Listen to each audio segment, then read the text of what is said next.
दीपावली में पूजा क्यों होती है और यह पूजा कितने दिन तक चलती है? क्यों मनाई जाती है दीपावली? पेश है नकल के माध्यम से, सुनिएगा।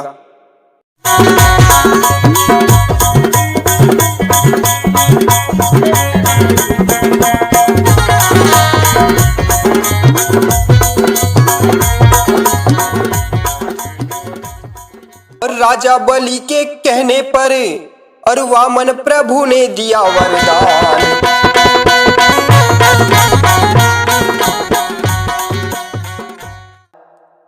कि राजा बलि के कहने पर और वामन प्रभु ने दिया वरदान।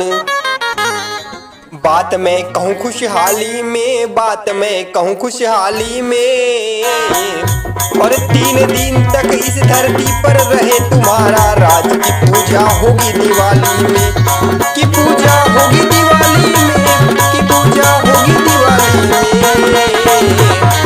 3 दिन तक इस धरती पर रहे तुम्हारा राज। की पूजा होगी दिवाली में।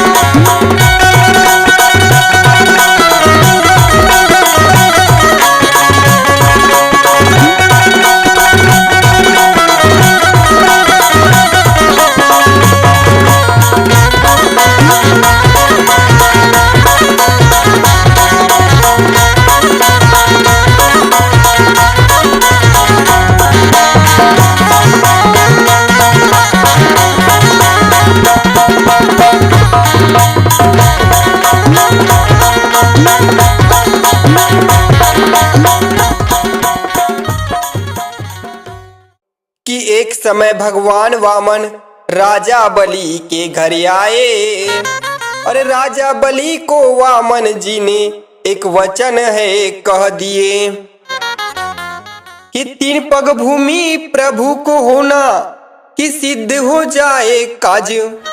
वचन मैं कहूँ इस बोली में, वचन मैं कहूँ इस बोली में, और 3 दिन तक इस धरती पर रहे तुम्हारा राज। की पूजा होगी दिवाली में, की पूजा होगी दिवाली में, की पूजा होगी दिवाली में, और 3 दिन तक के इस धरती पर रहे तुम्हारा राज। की पूजा होगी।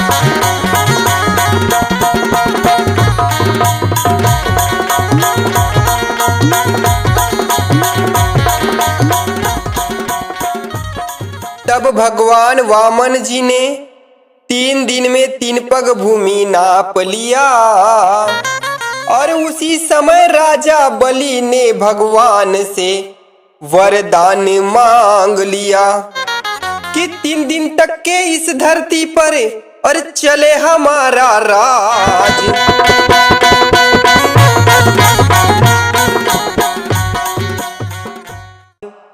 कि 3 दिन तक के इस धरती पर चले हमारा राज। वचन मांगा खुशहाली में, वचन मांगा खुशहाली में, और 3 दिन तक के इस धरती पर रहे तुम्हारा राज। की पूजा होगी दिवाली में, की पूजा होगी दिवाली में, की पूजा होगी दिवाली में, और 3 दिन तक के इस धरती पर रहे तुम्हारा राज। की पूजा होगी दिवाली में।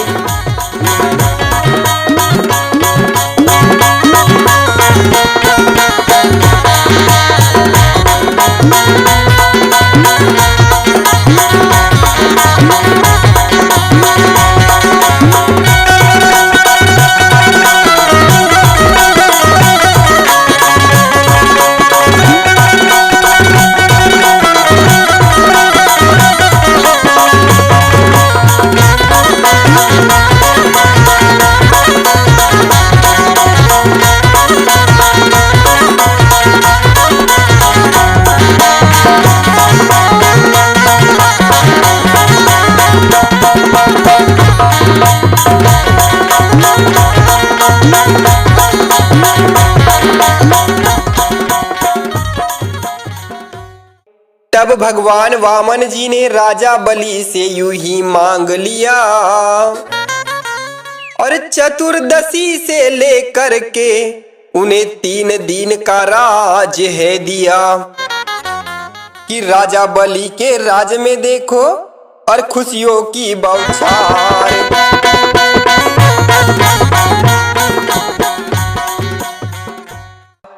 कि राजा बलि के राज में देखो और खुशियों की बौछार। खुशी हर मोहल्ला गली में, खुशी हर मोहल्ला गली में। और 3 दिन तक के इस धरती पर रहे तुम्हारा राज की पूजा होगी दिवाली में, की पूजा होगी दिवाली में, की पूजा होगी दिवाली में। और 3 दिन तक के इस धरती पर रहे तुम्हारा राज की पूजा होगी दिवाली।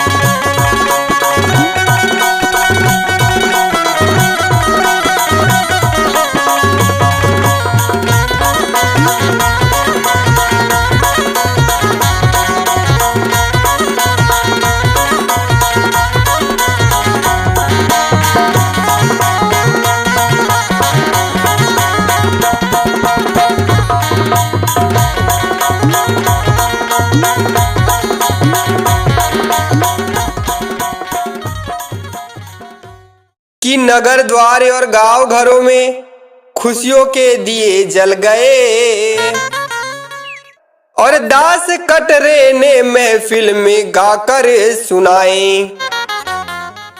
कि ले ग्रंथों का सार आज महफिल में कहूं टकसार।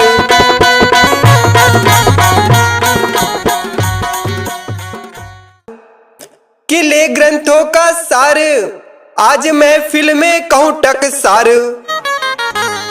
मजा को मजा लो बजा कर ताली में, मजा लो बजा के ताली में। और 3 दिन तक के इस धरती पर रहे तुम्हारा राज की पूजा होगी दिवाली में, की पूजा होगी दिवाली में, की पूजा होगी दिवाली में। और 3 दिन तक के इस धरती पर रहे तुम्हारा राज की पूजा होगी दिवाली में।